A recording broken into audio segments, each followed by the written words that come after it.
I don't know if you guys realize it. There's a holiday coming. Has anybody else heard about this holiday coming next week? It's a big one. It's called Christmas, right?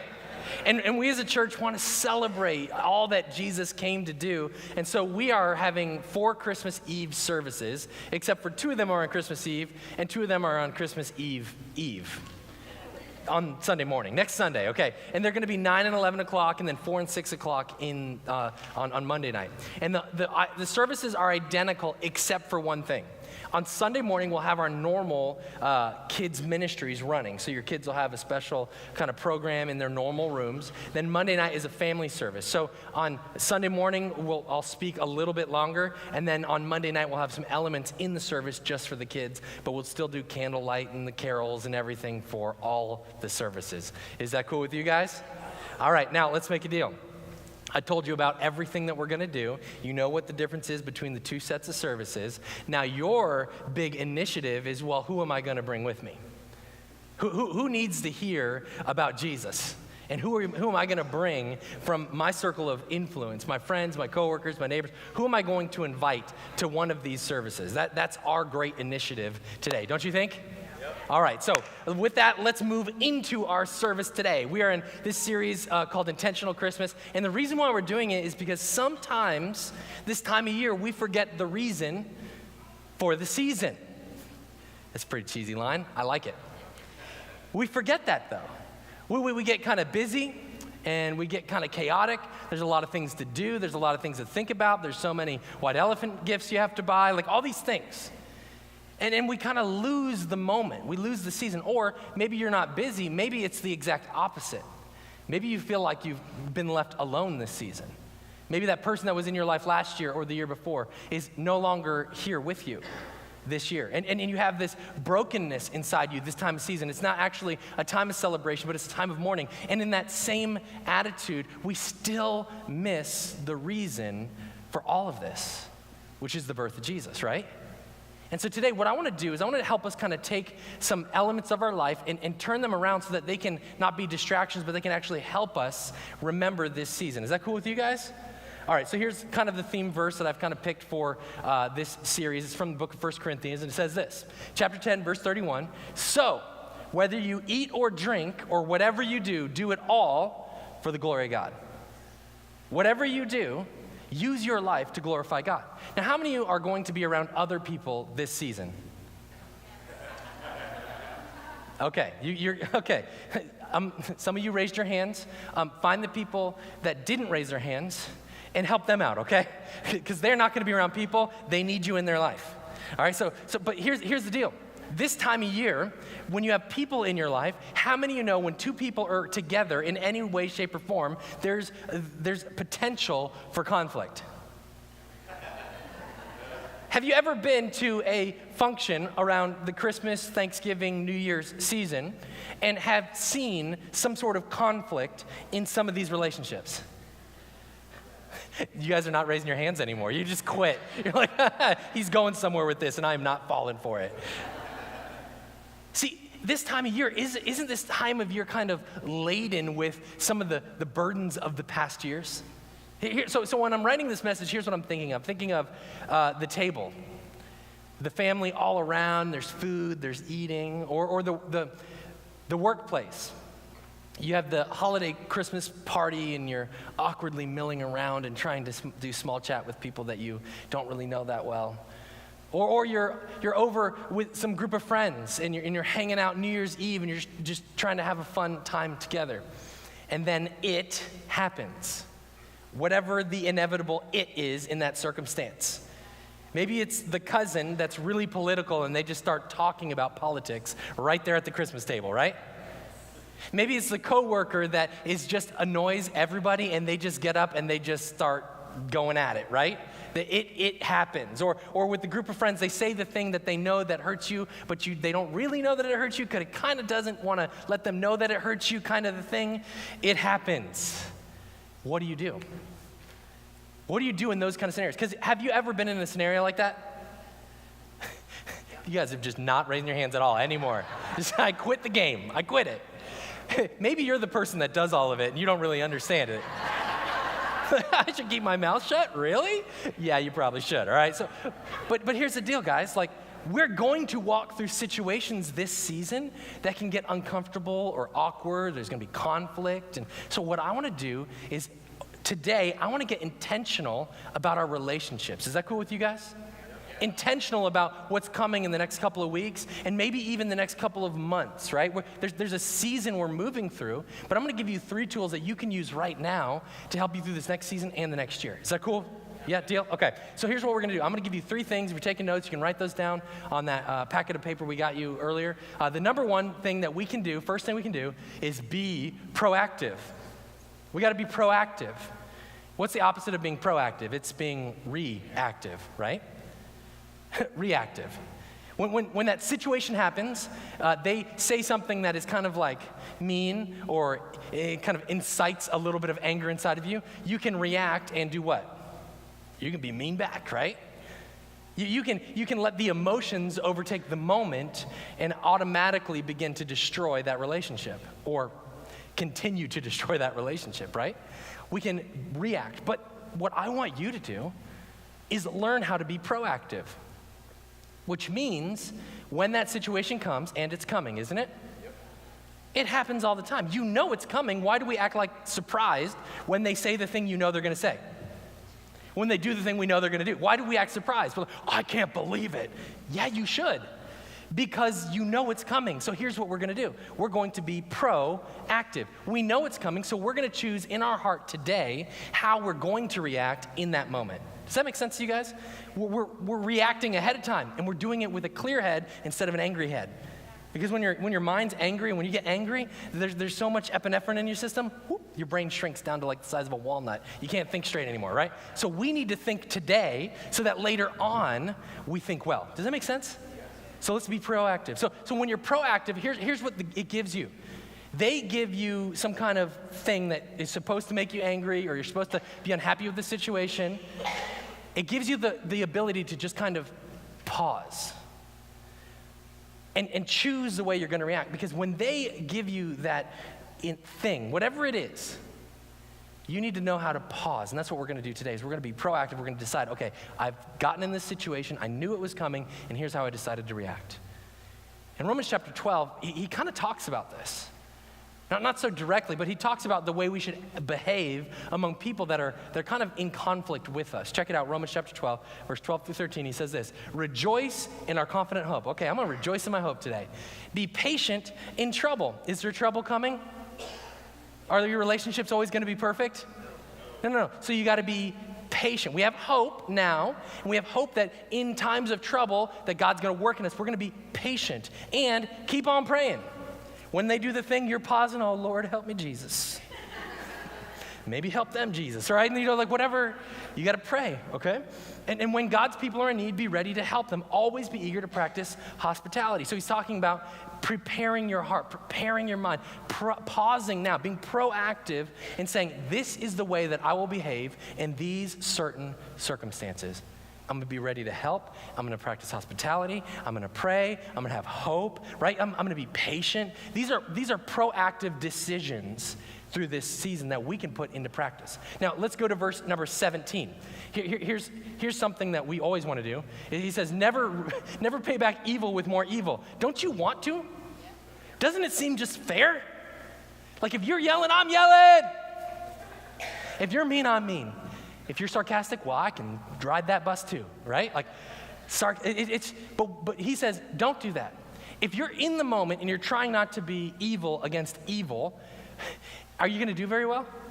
No, that's a reactive environment. We have to decide in advance how we're going to do this. And do things in such a way that everyone can see that you are honorable. Remember the first verse we read? Whatever you do, do it all for the glory of God. He's saying, even in your reactions, even in the moments where people kind of bother you, whether it's driving in traffic, shopping at the mall, around your Christmas table, when your kids will not go to bed, right? Like whatever it is, take the time and be honorable. Don't be reactive, but be proactive. And let me tell you why this pause is so important. So God created our minds in an amazing way. And by no means am I like a neuroscientist kind of brain expert, okay? But from the reading I've done, there's a part of your brain called the hippocampus. Have you guys ever heard of that before? Okay, if you've even heard of it, you probably know more than me, okay? But here's what I understand from it, okay? The hippocampus helps you make memories and store memories. And then it helps you recall those memories at the proper time. So everybody in this room, you will take in information today. Your hippocampus will store it. And then when you need it again later, hopefully it's stored in there in such a way that you can get it back out and put it into practice, right? That's what the hippocampus does. So if you're driving down the road, how many of you remember the first time you ever drove a car? Okay? It wasn't that long ago for some of you guys. Others of you, let's imagine that you've driven a car for the first time, okay? But when you're driving a car for the first time, there is so much stimulus everywhere. Like, can you imagine the amount of stimulus your brain could process all at once? And I'm not just talking like the car, like driving, steering, lines, lights, dashboard gauges, radios, people in the car, other cars flying by, looking for police officers. There's also pedestrians and cyclists and buildings and signs and advertisements and birds in the sky and trees and bushes. You can see how your brain could get overwhelmed if it tried to process everything at once, right? So what your hippocampus does is it goes, okay, now that you've driven a car for a little while, it says, okay, business as usual. It brings up the memory of driving. You know how to drive now, and you don't have to process everything. In fact, some of you are going to leave this building and go home, and you won't even remember how you got there because your brain's on autopilot, right? You're like, man, you ever show up somewhere and you're like, dang, that was fast. I don't even remember driving, right? So your hippocampus is going, business as usual. It's just telling you, there's so much stimulus here, you don't really need to process everything. Now, in our lives, we all have past relationships and past incidences and past things that can come into our current reality through that same system. So if you walk in this room and at some point in your life, a pastor hurt you, he said some words that kind of broke your heart or pushed you in the wrong direction away from God. You could walk in this room and automatically your hippocampus goes, here we go again. Just another pastor. I know what all pastors want. You ever kind of feel that way with someone? See, it's filling in the blanks for you, and that's not always really good. So when that person says that thing, even unconsciously, you remember it as something in your past. I know in my life there are certain phrases that people can say that get me like angry without me even knowing like what happened. And so I've had to learn this art, and maybe you too can learn the art of the pause. And go, oh, when that's said, I know it bothers me. I need to figure out why, first of all. But then also when it's said, I need to learn how to pause, hit time out for a minute, and go, how am I supposed to handle this? How am I supposed to react here? I know it's my brain just filling in the blanks because this person really isn't that bad. And the offense is like a 2, but my reaction's like an 8, right? Like I'm just over. And when you think ahead of time, you're going, okay, why did I do that? We all need to learn the power of the pause, don't we? Wouldn't that help your relationships if we could all do that? Got one person said yes. Okay, all right. Well, me and that guy are going to have a great day, all right? The rest of you guys, you need to work on it a little bit. Learn the power of the pause. Is that cool with you guys? All right, number 2, second thing when it comes to our relationships, second thing we can do is we need to put first things first. Put first things first. Now, this sounds really easy, doesn't it? You have a list, you have an order, it's priorities, number 1, this, number 2, that. But here's the problem. It's easy in conversation, like this morning. Oh, I know my priorities. I know how to do it. But living it out is an entirely different thing, don't you think? Because we know what we should do, but quite often we don't do what we know we should do. I know I should work out. Enough said, right? Like I don't, like it's just, hello, right? It's not always easy. Now for some of you, you're like, I love it, I just love it. Yeah, but have you ever had a deep fried Twinkie? So, like there's a difference. Like see, you're like, there's different priorities for different people. We know how to put first things first in our mind, but in our behavior, it's a little different. Because we know what should be first, but there's this other thing over here that's really loud. And it's really urgent feeling. And it really makes us go, but I have to do it today when this really important thing is being left alone and unnoticed and unused. So this time of year, we need to list out what's most important, but then learn to ignore the urgent things that are not important. Does that make sense to you guys? So again, let's go to the Bible. We're going to go to Jesus. He gave us a couple things that should be on the top of our list. In Matthew chapter 22, Jesus asked the question, and here it is, "Teacher, which is the most important commandment in the law of Moses?" Now, this is a pretty good question for you and I, right? Have you ever asked yourself, God, what do you want me to do with my life? God, what's the most important thing I could do? Well, Jesus responds to this, and he says, Jesus replied, "You must love the Lord your God with all your heart, all your soul, all your mind. This is the first and greatest commandment." So the number one thing, remember our verse that we read right at the beginning? Whatever you do, whether you eat or drink, do it all for the glory of God. There should be a mindset in our lives as followers of Christ that no matter what we do or how we do it, we should do it all as an act of love and worship to our God, to glorify him. Now, is that always at the top of our list? Now, we know it should be, but is it? Is that happening? And that's where the rubber kind of meets the road for some of us, right? We know we should, but we don't always do it that way. Now, what's really cool about this is that Jesus gave us a first commandment, but he also gave us like 1A and 1B. He says this, and the second, check it out. Let's go to the next one. And the second is equally important. So it's 1A and 1B. These are the two most important things you can do, and he doesn't put one over the other. Love your neighbor as yourself. The entire law and all the demands of the prophets are based on these two commandments. That's it. In Jesus' own words, if you want to follow God, please God, do everything you can to honor God, you got to put the first things first. And he gives us two first things. Love God, love people. Love your neighbor as yourself. That sounds pretty simple, doesn't it? Who in this room has mastered the art of loving God and loving your neighbor? Still no hands. Good. That's a good one to keep your hands down. But isn't that true? Isn't that true? Like, it's not the easiest thing. It's easy to understand, to comprehend, but it's hard to actually put that in first place. So today, what I want you to do is I want you to think of some ways that over the next couple weeks, you're going to be sitting at that table, you're going to be going to that birthday celebration, you're going to go to that New Year's Eve thing, you're going to have neighbors and that they're having their own thing. Like, you're going to have that around you, right? The question is, how can you honor God and love your neighbor through every single one of those elements? And when we do that, I'm promising you, when we get intentional with our relationships, those relationships are going to get a whole lot better. There's every relationship, you have the ability to make deposits into that relationship or withdrawals.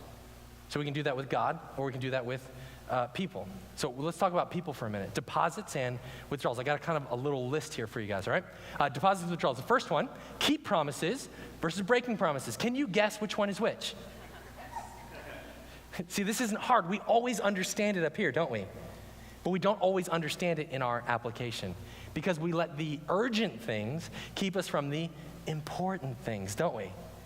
We make a promise. Hey, I'm going to be home for dinner at 5:15. I promise I'm going to be there. Later that day, phone call. I'm sorry. I just have a couple things at work that I had to take care of. I had a last-second call.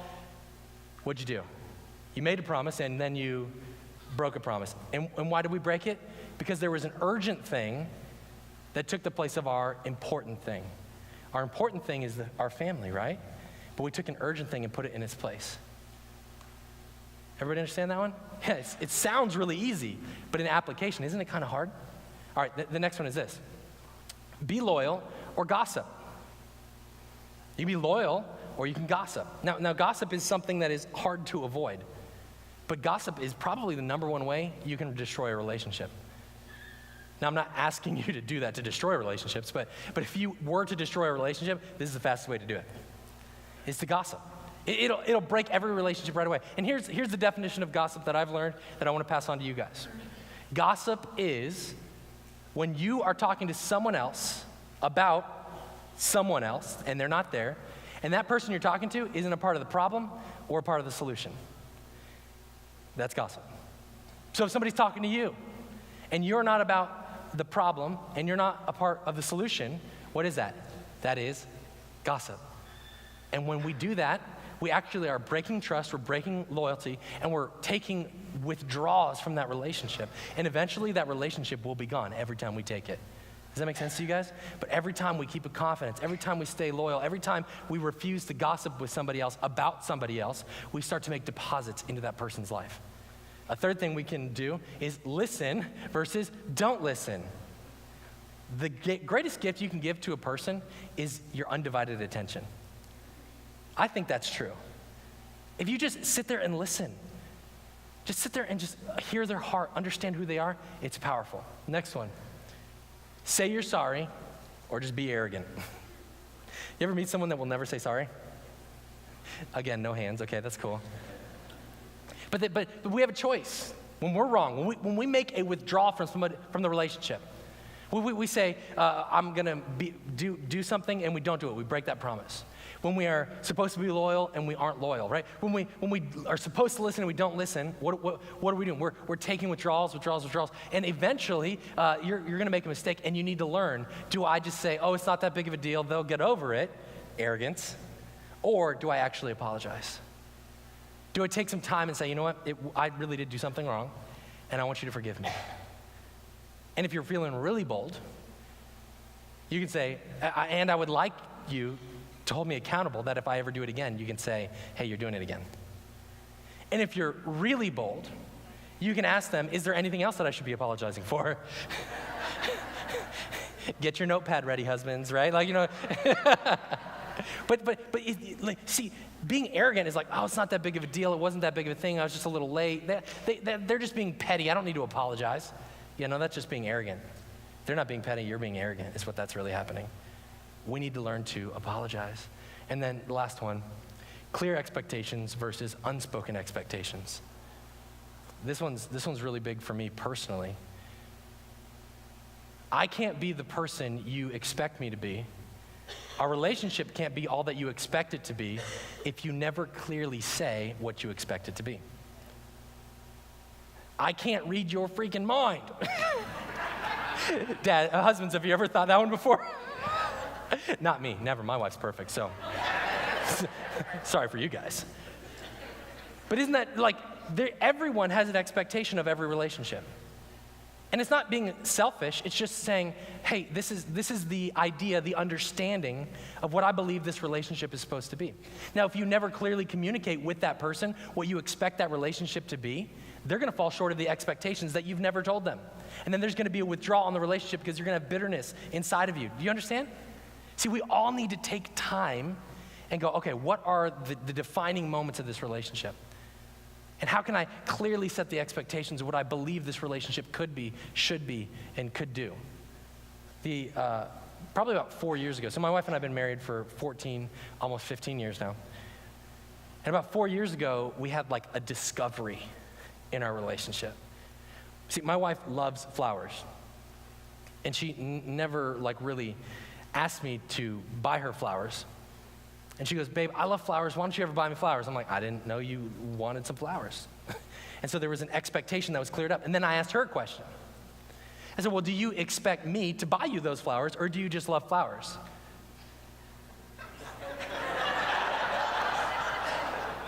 Your answer might surprise you. Okay? She goes, I don't care if you buy them. I just like flowers. I'm like, well, baby, here's $10. Go get some flowers. I was like, every time you're at the grocery store, buy flowers. It's cool. We'll write a budget item for it if it makes you happy. See, what happened was she wasn't buying them because she thought I was supposed to buy them. I wasn't buying them because I didn't know I was supposed to buy them. And then we got it all cleared up, and now we have flowers. And the expectations are clear. All it takes is clear expectations being spoken. Does it make sense? All right, third thing we can do to make our relationships healthy, to be intentional with our relationships, is seek first to understand, then be understood. Seek first to understand and then be understood. How many of you know someone that always wants to be understood but never really wants to understand you? They always have an opinion about everything, and they always want to share it. And if you don't listen to their unsolicited advice, it means you don't understand it, so they just keep telling you again and again and again and again. Nobody in here knows people like that. I won't even ask you to raise your hands anymore, okay? But here's what it says in the book of Romans, chapter 12, once again. Let's look at this. Be happy with those who are happy. How do you know if someone's happy unless you understand them before you try to be understood? And then it says this, and weep with those who weep.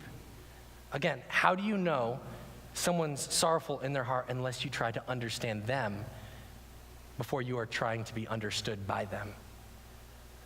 These are God's commands. How do you love your neighbor unless you know what your neighbor's going through, right? These are what God is asking us to do. Live in harmony with each other, and don't be too proud to enjoy the company of ordinary people, and don't think you know it all. Amen. Seek first to understand, then be understood. It's an incredible gift you can give this season. And when we do these three things, I believe that our relationships can be at peace. I believe that our marriages and our relationships with our neighbors and with our coworkers and with our family, we can have actual peace if we do these things. If we take time and be proactive and we put first things first, and you know what, like we seek to understand before we're understood. When we do that, we can have peace in relationships. But that's not where it ends. See, I believe that God gave us the gift of peace in relationships so that there can be purpose with our relationships. See, he gave you those relationships and gave you peace with those relationships so you can do something with those relationships.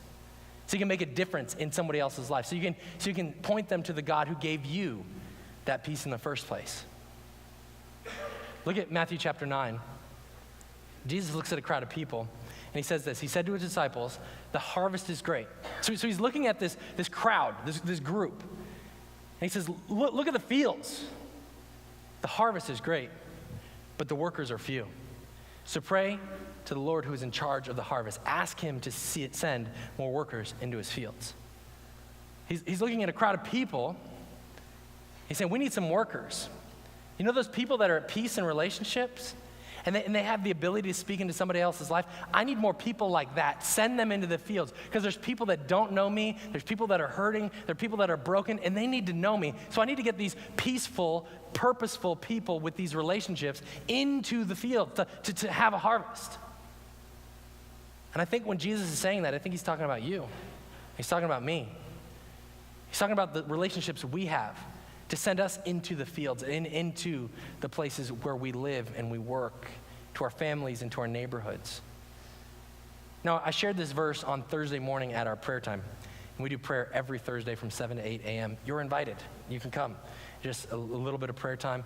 And so I shared this, and one of the guys who is from our church was at the prayer. His name's Ken, and he goes, hey, did you read the next verse after that?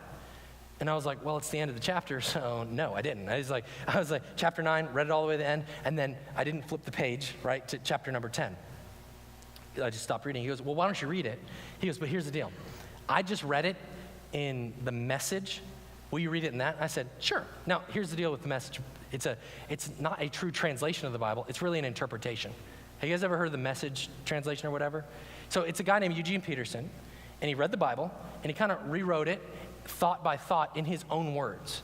And so his interpretation of it. So it's almost like a commentary more than it is the actual Word of God. Does that make sense?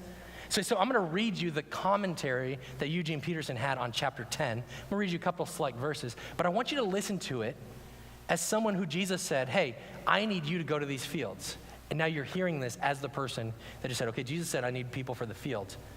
And then look at this in chapter 10. The prayer was no sooner prayed than it was answered. Jesus called the 12 of his followers and sent them into the ripe fields. Jesus called you over and sent you into your family, into your neighborhood, and into your workplace. And he says this, don't begin by traveling to some far-off place to convert unbelievers. So don't go overseas when you're unwilling to go across the street, right? And sorry if I hurt your feelings, okay. And don't try to be dramatic by tackling some public enemy. Don't rant and rave about someone in government or some unjust person in the world. Don't be dramatic that way. And it goes on to the next section. Go to the lost and the confused people right here in the neighborhood.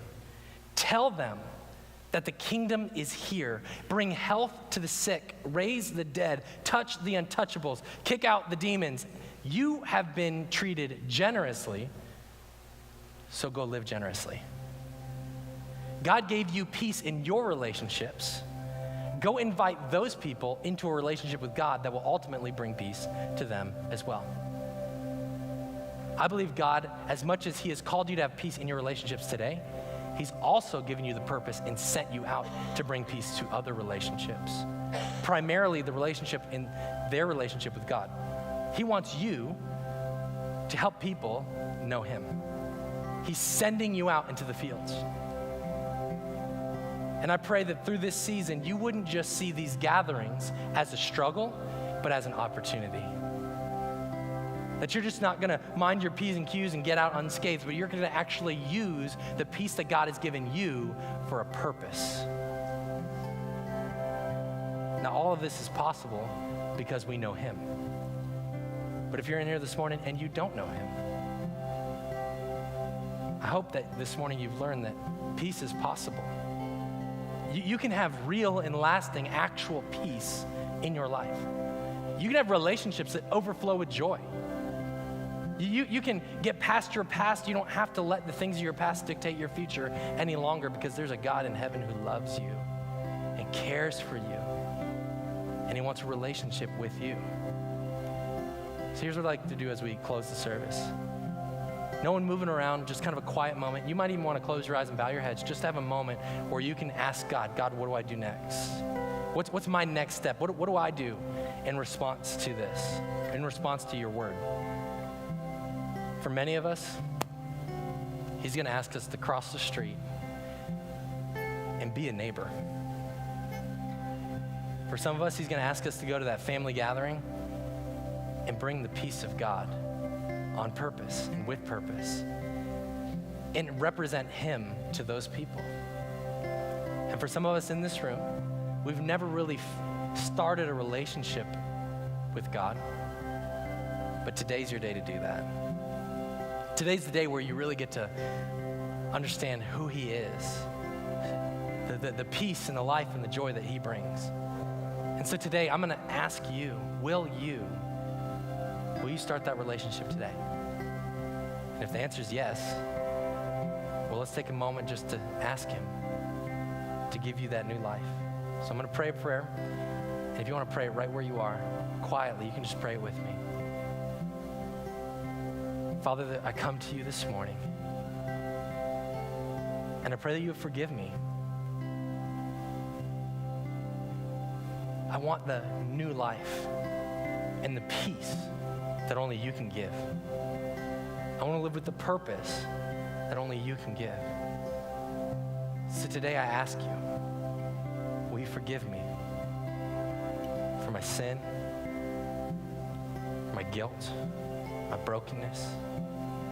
And can I have the new life that you promise? Thank you, Father. In your name we pray. Everybody says, amen. Come on, put your hands together, people that made that decision. Thank you so much for joining us online today. If you prayed that prayer with us, we would like to help you on your spiritual journey. If you don't mind going to theshorechurch.com or emailing us at hello@theshorechurch.com, we can send you some information to start this spiritual journey of faith. And of course, we'd always love to see you in person at The Shore Church, 3375 Fruitvale Road.